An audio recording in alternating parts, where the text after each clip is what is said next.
এই রোডটা দিয়ে সামনে গেলে 5% 75 পয়েন্টের একটা জমি আপনাদের দেখাবো। এই যে সবজির বাগানটা দেখতে পাচ্ছেন, এটার পরেই কিন্তু জমিটা রয়েছে। তো চলুন ভিউয়ার্স, সামনে এগিয়ে যাওয়া যাক। খুব সুন্দর একটা পেঁপে বাগান। এই জায়গার লোকেশন হচ্ছে সাভার ভাকুরতা বাজারের খুবই কাছে চুনারচর মৌজায়। হেমায়তপুর মোহাম্মদপুর থেকে 20 থেকে 25 মিনিটের ড্রাইভিং ডিস্টেন্সে আপনি এই জমিটাতে আসতে পারবেন।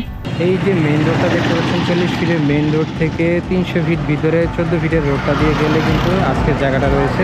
ভিউয়ার্স, আমার সামনে এই যে চাষ দেওয়া জায়গাটা দেখতে পাচ্ছেন, এটা হচ্ছে রাস্তা সহ 5% 75 পয়েন্টের একটা জায়গা। একদম মেইন যে রোডটা আছে, ওই যে গাছগুলো আছে মেইন রোড, ওখান থেকে 2 থেকে 300 ফিট ভিতরে এই জমিটা রয়েছে। আপনারা যারা এরকম ছোট জমি খুঁজতেছেন তারা কিন্তু এই জমিটা দেখতে পারেন। এটা 4 পর্চার একটা জমি। এই সীমানাটা আপনাদের বলে দিই, এই যে খুঁটিটা রয়েছে এখান থেকে হচ্ছে সীমানাটা একদম ওই কর্নারটা পর্যন্ত শেষ হয়েছে। একদম ওখান থেকে একদম ওই যে কর্নারটা যেখানে চাষ দেওয়া আছে, একদম ওই কর্নার থেকে একদম এই যে বেড়াটা দেওয়া আছে এই পর্যন্ত হচ্ছে সীমানাটা। এই জমিটা বর্তমানে আবাদি জমি, কিন্তু আশেপাশে যদি খেয়াল করেন একটু দূরে দূরে কিন্তু অনেক বাড়িঘর রয়েছে। এরকম ছোট্ট একটা জায়গায় আপনি কিন্তু চাইলে সুন্দর একটা বাড়িঘরে থাকতে পারেন, যেহেতু জায়গার সামনে 12 ফিটের একটা রাস্তা রয়েছে।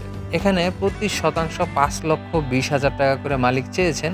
আলোচনা সাপেক্ষে কিন্তু কিছু কম বেশি করে নেওয়ার সুযোগ এখানে রয়েছে। আমি স্ক্রিনে নাম্বারটা দিয়ে দিয়েছি, আপনারা সরাসরি নাম্বারে যোগাযোগ করে নিতে পারবেন, জায়গার বিষয়ে আরও বিস্তারিত তথ্য জানতে পারবেন। ভিডিওটা কেমন লাগলো অবশ্যই কমেন্টসে জানাবেন, আর এরকম নতুন নতুন ভিডিও আপডেট পেতে আমাদের চ্যানেলটি সাবস্ক্রাইব করে রাখবেন। ধন্যবাদ সবাইকে আমাদের সাথে থাকার জন্য।